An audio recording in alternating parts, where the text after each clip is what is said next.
Hello students, welcome to our channel. நாம் இன்னைக்கு இந்த பதிவில் அரையாண்டு பொதுத் தேர்வு கணினி அறிவியல் computer science 11th standard question தான் பார்க்க போகிறோம். இந்த கொஷின்ஸ் நீங்கள் பார்க்காம அரையாண்டு பொதுத் தேர்வுக்கு போயிடாதீங்க. நீங்கள் தான் அப்புறம் மார்க் ஸ்கோர் பண்ணணும்னு வருத்தப்படுவீங்க. மார்க் அதிகமாக எடுக்கணும்னா வீடியோ ஸ்கிப் பண்ணாமல் ஃபுல்லாக பாருங்கள். எந்தெந்த கொஷின்ஸை நீங்கள் எப்படி அப்ரோச் பண்ணுன்றதை நான் உங்களுக்கு விளக்கமாக சொல்கிறேங்க. நீங்கள் இப்போ தான் நம்மளோட சேனலுக்கு புதுசாக வந்திருக்கீங்கன்னா நம்மளுடைய ஸ்கூல் நியூஸ் தமிழ் சேனலை சப்ஸ்கிரைப் பண்ணி சப்போர்ட் பண்ணுங்கள். பக்கத்தில் இருக்கக்கூடிய பெல் ஐக்கானையும் ப்ரெஸ் பண்ணி ஆல் அப்படின்ற ஆப்ஷனையும் செட் பண்ணிக்கிட்டிங்கன்னா நாங்கள் போடக்கூடிய எல்லா அப்டேட்ஸும் உங்களுக்கு நோட்டிஃபிகேஷனோட அடிக்கடி வந்து சேரும். அதே போல் டிஸ்கிரிப்ஷனில் வாட்ஸ்அப் சேனல் லிங்க் இருக்கும், அங்கே ஜாயின் பண்ணிக்கோங்க. அங்கே உங்களுக்கு வேண்டிய notes, answer key, question paper ரிலேட்டடான எல்லா தகவல்களும் வரும். வாங்க இப்போ நம்ம வீடியோக்குள்ளே போயிடலாம். இப்போ பார்த்தீங்கன்னா 1 மார்க்கை பொறுத்த வரைக்கும் ஈஸியாகவே நீங்கள் இதை அப்ரோச் பண்ணலாம். ஒவ்வொரு கொஷின்ஸுமே நீங்கள் தெரியுதா பாருங்கள், உங்களுக்கு நல்லா நான் ஷோ பண்ணுறேன். ஏடிஎம் இயந்திரங்களில் கீழ்கண்டவற்றுள் எது பயன்படுத்தப்படுது? தொடுதிரையா, திரையகமா, ஒலிபெருக்கியா, அச்சுப்பொறியான்னு நீங்கள் எழுதணும். 1 கிலோ பைட் அப்படின்றது எத்தனை பைட்டுகளை கொண்டதுன்றது நீங்கள் எழுதணும். அப்புறம் பின்வரும் எந்த இயக்க அமைப்பில் வணிக ரீதியாக உரிமம் பெற்ற இயக்க அமைப்பு இருக்குன்றது எழுதணும்.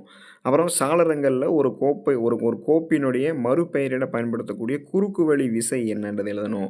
பணிக்கு தகுதியற்ற விவரங்களை தவிர்த்து அவசியமானவற்றை மட்டுமே குறிக்கக்கூடிய பணியினுடைய அம்சங்கள் என அழைக்கப்படுவது எது அப்படின்றது எழுதணும்.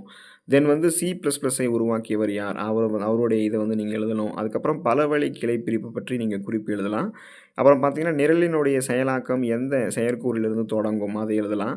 அப்புறம் பார்த்தீங்கன்னா சரங்கள், தானமைவாக இவற்றுள் எந்த குறியுடன் முடிவடையும் நீங்கள் எழுதணும். ஒரு முறை எழுதுதல், பலமுறை பயன்படுத்துதல், இதன் மூலம் நிறைவேற்றப்படுகிறது எது அப்படின்றத நீங்கள் எழுதணும். அதுக்கப்புறம் இனக்குழுவுக்குள் வரையறுக்கப்படக்கூடிய செயற்கூறுகள் எந்த செயற்கூறுகளைப் போல் இயங்குகின்றனன்னு எழுதணும். பின்வருவற்றுள் எது நிரலினுடைய ஒப்பீடுகளினுடைய எண்ணிக்கையை குறைக்கிறதுன்றது எழுதணும். பின்வருவற்றுள் எது மரபுரிமம் பெற்ற வரிசையில் இயக்கப்படுகிறது எழுதணும். அதுக்கடுத்து கீழ்கண்டவற்றுள் எது கணிப்பொறி நிரல்களினுடைய தேவையில்லாமல் தானே பெருக்கிக் கொள்ளவும் மற்றும் இணைத்து கொள்ளவும் செய்யும், அதை எழுதணும்.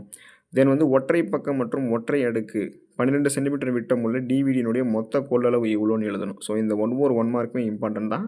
இதில் பார்த்தீங்கன்னா உங்களுக்கு ஆன்சர்ஸ் ஆல்ரெடி குறிச்சிருப்பாங்க. உங்களுக்கு நான் ஷோ பண்ணுற பாருங்கள். இதில் இருக்கக்கூடிய ஆன்சர்ஸ் எல்லாமே நீங்கள் ஒரு டைம் செக் பண்ணிக்கோங்க, கரெக்டான ஆன்சர்ஸா அப்படின்னு. அப்புறம் நீங்கள் ஏன்னா படிக்கும்போது மிஸ்டேக் பண்ணிடக்கூடாதுங்க இல்லையா, அதனால் நீங்கள் இதை நோட் பண்ணிக்கோங்க. இன்னொரு டைம் கூட உங்களுக்கு ஷோ பண்ணுறேன். அடுத்து பார்த்தீங்கன்னா உங்களுக்கே தெரியும்.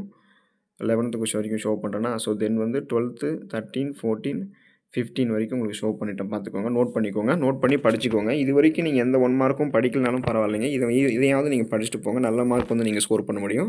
இப்போ 1 மார்க் செக்ஷன் முடிஞ்சதுக்கப்புறம் பார்த்தீங்கன்னா 2 மார்க் நீங்கள் எழுதணும். 6 2 மார்க் எழுதணும். அதில் பார்த்தீங்கன்னா உங்களுக்கு 24வது கொஸ்டின் கம்பல்சரி கிராக்கிங் இருக்குங்க இல்லையா, அந்த கிராக்கிங்கை பற்றி சிறு குறிப்பு நீங்கள் எழுதணும். அது எழுதுனதில் போக மீதி இருக்கக்கூடியதில் 5 2 மார்க் எழுதணும். நிறைய சாய்ஸ் உங்களுக்கு இருக்கும். அப்படி இருந்தாலுமே 3 கொஸ்டின் சாய்ஸ் இருக்குங்க இல்லையா, அதையுமே நீங்கள் சேர்த்தே படிச்சுக்கோங்க. சாய்ஸ் விடாமல் படிச்சுக்கோங்க. எழுதும்போது சாய்ஸ் விட்டு டைமுக்கு பொறுத்த மாதிரி எழுதிக்கலாம். மைய செயலகம் இருக்குங்க இல்லையா, CPU, அதனுடைய பகுதிகள் யாவை நீங்கள் எழுதணும். அறிவுறுத்தல் என்றால் என்ன, அதை எழுதலாம். பல்பணியாக்கம் என்றால் என்னென்னு எழுதலாம். சேவ் மற்றும் சேவஸ், அதுக்கு ரெண்டுத்துக்கு இருக்கக்கூடிய வேறுபாடு, அந்த டிஃப்ரென்ஸ் என்னன்றதை நீங்கள் எழுதணும். வில்லைகள் அப்படின்னா என்ன, C++ல் இருக்கக்கூடிய வில்லைகள் என்னன்றதை நீங்கள் எழுதணும். இஃப் கூற்றுடன் அந்த கேள்விக்குறி இருக்குங்க இல்லையா, அந்த மும்ம செயற்கைக்குறி, அதை நீங்கள் ஒப்பிடணும், கம்பேர் பண்ணணும். அப்புறம் வயாட் தரவு இருக்குங்க இல்லையா, அந்த வயாட் தரவினுடைய வகையினுடைய முக்கியத்துவம் என்னன்றது எழுதணும். அப்புறம் பணி மிகுக்க முடியாத செயற்குறிகளை நீங்கள் பட்டியலிடணும். ஸோ இது ஒவ்வொன்றுமே இம்பார்ட்டண்ட்டு, படிச்சுக்கோங்க. 2 மார்க்கு எல்லாமே படிச்சுக்கோங்க. இன்னொரு டைம் கூட உங்களுக்கு ஷோ பண்ணி நல்லா பார்த்து நோட் பண்ணிக்கோங்க.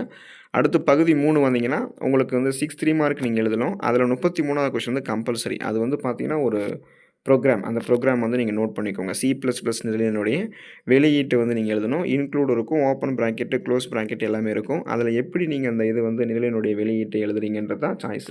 ஸோ அதை நீங்கள் எழுதிட்டிங்கன்னா அது உங்களுக்கு முடிஞ்சது, கம்பல்சரி. அது போனது போக மீதி இருக்கிறதுல நீங்கள் 5 3 மார்க் எழுதணும். இதில் பார்த்தீங்கன்னா உங்களுக்கு 3 கொஷின்ஸ் எக்ஸ்ட்ராவே இருக்கும். அதையுமே சேர்த்தே படிச்சுக்கோங்க. சாய்ஸ் விடாமல் படிங்க.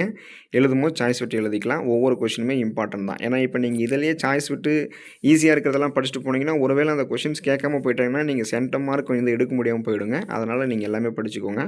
இதில் பாருங்கள், இப்போ நான் உங்களுக்கு கொஷின்ஸ் படிக்கிறேன். மறுசுழற்சி பெட்டியை பற்றி ஒரு குறிப்பு வரைக. மெயின் செயற்கூற்றினுடைய சிறப்பு யாது? சுவிட்ச் கூற்றினுடைய கட்டளை தொடரை எழுதி அதனுடைய பயன்களை பட்டியலிடலாம்.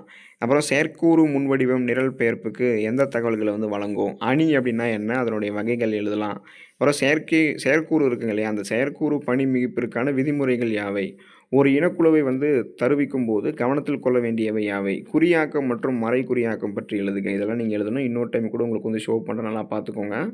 அதுக்கடுத்து வந்து பார்த்தீங்கன்னா, பகுதி 3ல 5 மார்க் எழுதணும். அதிலுமே உங்களுக்கு வந்து எய்தர் ஆர் ஆப்ஷன்ஸ்ல தான் கொஸ்டின்ஸ் வந்து இருக்கும்.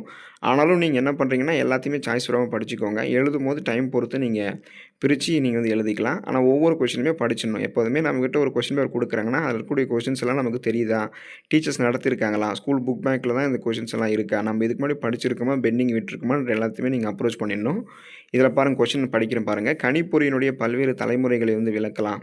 அல்லது பின்வரும் எண்களை வந்து மாற்றலாம். ஸோ 126 அதுக்கப்புறம் பார்த்தீங்கன்னா, அந்த நம்பர்ஸ்லாம் இருக்குங்க இல்லையா? 1, 2, 3லேருந்து 5 நம்பர்ஸ் குடுத்துருக்காங்க இல்லையா? அத வந்து நீங்க மாத்தி எழுதணும். அதுக்கடுத்து வந்து நுண்செயலியினுடைய பண்புக்கூறுகளை வந்து விளக்குக. அல்லது ஒரு இயற்கை முறைக்கான பயனர் இடைமுகத்தை வந்து உருவாக்கும்போது கவனத்தில் கொள்ள வேண்டிய முக்கிய கருத்துக்கள் வந்து உடைய பட்டியலிடலாம். அப்புறம் விண்டோஸ் இயக்க அமைப்பினுடைய பல வகையான பதிப்புகள வந்து விவரிக்கலாம். அல்லது நுழைவு சோதிப்பு மடங்கு என்றால் என்னன்றத நீங்க எழுதலாம். ஏதேனும் ஒரு நுழைவு சோதிப்பை வந்து மடக்கை பொருத்தமான எடுத்துக்காட்டுடன் விளக்கலாம். மாறியினுடைய வரையறை விதிமுறைகளை எடுத்துக்காட்டுடன் விளக்கலாம். அல்லது பொருள் நோக்கு நிரலாக்கத்தை வந்து ஆதரிக்கக்கூடிய அடிப்படை கருத்துக்கள பற்றி குறிப்பு எழுதலாம். ஆக்கி அழிப்பு அதுக்கு வந்து வேறுபாடு தரலாம். அல்லது மரபுரிமத்தினுடைய பல்வேறு வகைகள வந்து விவரிக்கலாம். ஸோ இது எல்லாமே உங்களுக்கு ஒவ்வொன்னும் இம்பார்ட்டன்ட்டுங்க. ரொம்ப ரொம்ப ஈஸியான ஒரு சப்ஜெக்ட்டும் கூட. ரொம்ப கோர் சப்ஜெக்ட்டு நமக்கு டிபார்ட்மெண்ட் சப்ஜெக்ட்டா இருக்கக்கூடிய மார்க் அதிகமா வந்து கட்டாயமா நம்ம வந்து ஸ்கோர் பண்ணி ஆகக்கூடிய சப்ஜெக்ட்டா இது வந்து இருக்குங்க இல்லையா? அதனால நீங்க மறக்காம இந்த கொஸ்டின்ஸ் வந்து படிக்காம போயிடவே போயிடாதீங்க. எல்லா கொஸ்டின்ஸையும் படிச்சுக்கோங்க. நல்ல மார்க் வந்து ஸ்கோர் பண்ண முடியும். எக்ஸாம் போகும்போது பதட்டம் இல்லாம போய் எக்ஸாம் எழுதுங்க. All the best for your examination. Thank you students.